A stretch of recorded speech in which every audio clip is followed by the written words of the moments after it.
हे खोटं आहे मित्रांनो. पत्रकारिता राहिलेली नाहीये. पत्रकारिता आचार्य अत्रे, निळूभाऊ खाडीलकर हे सगळे मालक संपादक होते. आज मीडिया हाऊसेस आहेत. आणि तुम्हाला माहिती आहे 4 पैसे जास्त मिळवले की आपण चांगलं घर घेतो, आणि चांगलं घर घेतलं की चांगला जातीवंत कुत्रा पाळतो. आजची पत्रकारिता जातीवंत कुत्र्यांची झालेली आहे. मी पत्रकार म्हणूनही सांगतो.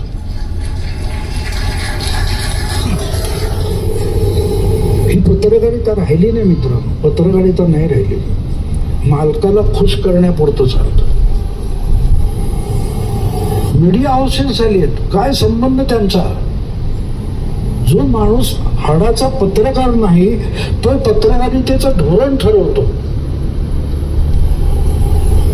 आणि त्यातून हा सगळा असा कचरा गाळ तयार